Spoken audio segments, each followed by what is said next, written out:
আসসালামু আলাইকুম রহমতুল্লাহ। ৭ জানুয়ারি ২৪ নির্বাচনের দিনেও সুখবর দিল বিএনপি। সরকারকে বিএনপির কঠিন বার্তা। বিএনপির আহ্বানে জনগণের ব্যাপক সাড়া, নজিরবিহীন সাড়া, অপ্রত্যাশিত সাড়া। জনগণ বিএনপির আহ্বান বা বিএনপির ডাক রেখেছে, ভোট কেন্দ্রে যায়নি, ভোট বর্জন করেছে। আওয়ামী লীগের পরিকল্পনা, স্বপ্ন সব ব্যর্থ হয়েছে। হ্যাঁ, ক্ষমতায় টিকে থাকা, সরকার গঠন করতে পারে এক জিনিস, আর জনগণ ভোট কেন্দ্রে গিয়েছে, ভোট দিয়েছে, এটা দেখাতে পেরে ক্ষমতায় থাকা আরেক জিনিস। দর্শক, ভোটের দিনে বিএনপির তৎপরতা, বিএনপি যে বার্তাগুলো জাতিকে দিয়েছে, সরকারকে দিয়েছে, নির্বাচন কমিশনকে দিয়েছে, বিদেশিদের কাছে দিয়েছে, অত্যন্ত সুনিপুণ একটা কর্মযজ্ঞ ছিল বিএনপির ভোটের দিনে। কোথাও কোনো সংঘাত সংঘর্ষে বিএনপি জড়ায়নি, যদিও বিএনপিকে গুলি করা হয়েছে শান্তিপূর্ণ তাদের কর্মসূচিতে। তো ভোটের দিনে রুহুল কবির রিজভী যে বার্তা দিয়েছেন, যা জানিয়ে দিয়েছেন, এছাড়া জনাব মঈন খান তিনি যা জানিয়ে দিয়েছেন, যে বার্তা দিয়েছেন, এই বক্তব্যগুলো রাজনীতিতে যথেষ্ট তাৎপর্যপূর্ণ।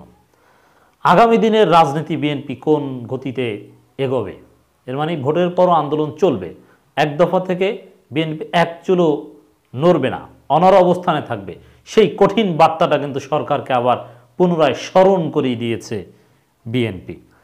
দর্শক, এই ভোটকে বিদেশিদের কাছে অগ্রহণযোগ্য করতে যা করা দরকার শান্তিপূর্ণভাবে বিএনপি সবই করতে পেরেছে আমি মনে করি। জনগণ ভোট কেন্দ্রে যায় নাই, এটা বিএনপির আহ্বানে সাড়া দেওয়া। এই নির্বাচনকে কেন্দ্র করে যত সংঘাত সহিংসতা এবং জনগণ যে বর্জন করেছে, এই প্রকৃত চিত্রটা বিএনপি আজকে মাঠে সময় দেওয়ার চাইতে ভোটের প্রকৃত তথ্য উপত্য সংগ্রহ এবং সেটা প্রচার করতে বেশি তৎপর ছিল। ভোটের খবর আওয়ামী লীগ যতটা আজকে প্রচার করেছে, তার চাইতে বেশি প্রচার করেছে বিএনপি জামাত। আপনি বিএনপি জামাতের পেজে বা তাদের মিডিয়াগুলোতে ঢুকলেই দেখবেন শুধু ভোটের খবর আর ভোটের খবর, অন্য কোনো খবর নেই। বিএনপি জামাতের হরতাল অবরোধের খবর নাই, খবর শুধু ভোটের খবর। এটাই হচ্ছে বিএনপির চমৎকার কাজ। এর মানে নির্বাচন যে কোনো নির্বাচন নয়, এই নির্বাচনে কি হয়েছে, কি পরিমাণ রেগিং হয়েছে, কিভাবে কারচুপি হয়েছে, প্রকাশ্যে ব্যালট বক্স ভর্তি করা হয়েছে, সিল মারা হয়েছে, হত্যা করা হয়েছে, সব কিছু বিএনপির মাধ্যমে জাতি জেনেছে, বিশ্ববাসী জেনেছে। এবং দেখেন, বিএনপি প্রচার করেছে ভোটের তথ্য, আর আওয়ামী লীগ প্রচার করার চেষ্টা করছে বিভিন্ন নাশকতার তথ্য। এর মানে কি, আওয়ামী লীগ বিদেশিদেরকে দেখাতে চায় বা জনগণকে দেখাতে চায় দেশে নাশকতা হচ্ছে। এর মানে ভোট যে আসলে হয়নি, সেদিক থেকে জনগণের দৃষ্টি নাশকতার দিকে ফেরানোর জন্যে আওয়ামী লীগ নাশকতার তথ্য প্রচার করছে। কিন্তু জনগণ বা বিদেশিদের দৃষ্টি তো ভোটের দিকেই থাকবে, যদিও আমরা নাশকতার বিচার চাই। নাশকতাকারীরা জনগণের শত্রু, মানবতার শত্রু। নির্বাচন নিয়ে সকাল থেকে ছেলে খেলা চলছে, অ্যাবসলিউটলি ছেলে খেলা। এটা কোনো নির্বাচন নয়। ভোট দিতে এসেছে বৃদ্ধ, 2টা ভোট দিয়ে যায়। শিশু একেবারে প্রকাশ্যে গণমাধ্যমে ছবি ভাইরাল হয়েছে, 4-5 বছরের শিশু, 6-7 বছরের শিশু ভোট দিচ্ছে, তার আঙুলে ফিঙ্গারে কালি দিয়ে দিচ্ছে এবং বলছে যে ভোট দিচ্ছে, বয়স হয় নাই, ভোট দিতে এসেছে। সাংবাদিক দেখলে দৌড় দেয়। মানে ভোটার নাই, কিন্তু আওয়ামী লীগের লোকজন আছে, ডামি লাইন, ডামি ভোটার, এগুলো সব ফাঁস হয়ে গিয়েছে। তো এগুলো ছেলে খেলা, এগুলো সার্কাস ছাড়া আর কিছুই হতে পারে না। এটাকে নির্বাচন বলা যেতে পারে না।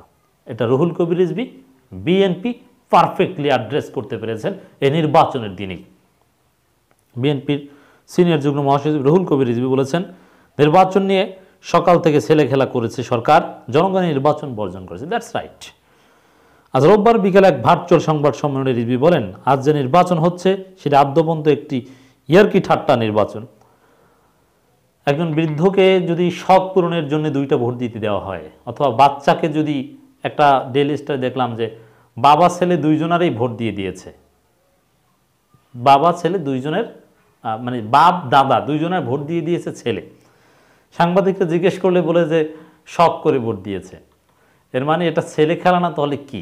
এর চাইতে ছেলে খেলা আর কি হতে পারে? শখ করে ভোট দেওয়া যায় যে নির্বাচনে, এই নির্বাচন হচ্ছে আজকে 7 জানুয়ারির ডামি নির্বাচন। শখ করে ভোট দেওয়া যায়, ইয়ার কি ঠাট্টা নির্বাচন। Ruhul Kabir রিজভীর perfect exposure, perfect শব্দ চয়ন, পারফেক্ট অ্যাডজেক্টিভ এই নির্বাচনকে কেন্দ্র করে।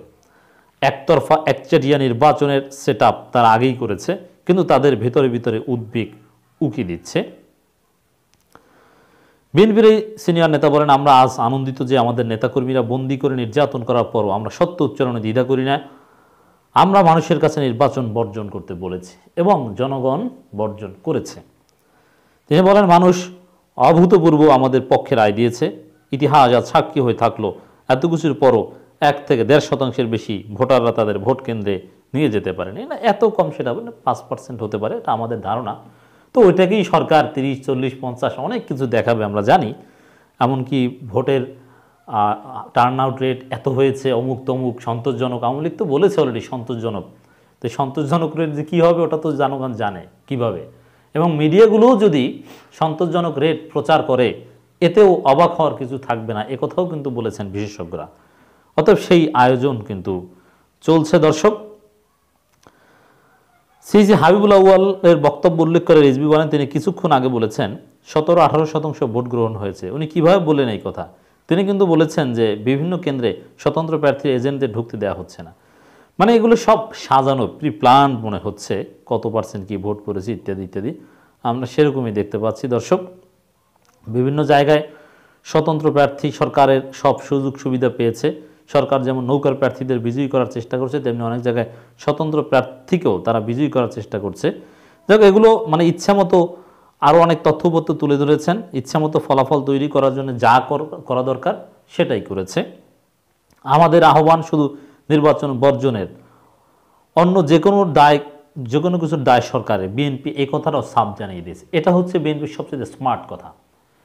আবারও বলছি, আমিও বারবার বিএনপি জামাতকে নসিহত করেছি এবং বলার পরামর্শ দিয়েছি, বরং আমি ব্যক্তিগতভাবে বিএনপি বলার আগে বিএনপিকে বলতে বলেছি যে ভোট প্রতিহত করার কথা বলা যাবে না, প্রতিহত শব্দের উচ্চারণ করা যাবে না। প্রতিহত করা জায়েজ নেই, প্রতিহত করা বেআইনি। আপনি কাউকে প্রতিহত করতে পারেন না, সেটা ডামি নির্বাচন হোক আর যে নির্বাচন হোক। আপনি শান্তিপূর্ণভাবে বর্জন করতে পারেন। তা আজকে যে সংঘাত সহিংসতা ঘটল, এগুলো সব দায় সরকারের। এবং বিষয়টা এরকমই যে সরকার সহিংসতার দিকে জনগণ এবং বিদেশিদের দৃষ্টি ফেরাতে চায়, ভোটের কারচুপির দিক থেকে দৃষ্টি ফিরিয়ে। অতএব সহিংসতা হয়েছে, এর দায় সরকারের। বিএনপি আজকে হরতাল অবরোধে তেমন মাঠেই নামে, 2-1 জায়গায় মাঠে নেমেছে, তাও ভোট কেন্দ্র বা এগুলো এড়িয়ে চলার চেষ্টা করেছে। তারপরও বিএনপির উপর আজকেও ভয়ানক জুলুম, বিভিন্ন নির্যাতন আমরা দেখেছি। দর্শক, আজকে বিএনপির বার্তাটা ছিল চমৎকার এবং এই নির্বাচনের 12টা বিএনপি বাজিয়ে দিয়েছে। নানান প্রচারণা, যুক্তিতর্ক তুলে ধরে সরকারের প্রজেক্ট কাজ হচ্ছে না। এখন জোর করে যা করার সেটা করতে হবে, নৈতিকভাবে সরকার কিছু করতে পারল না।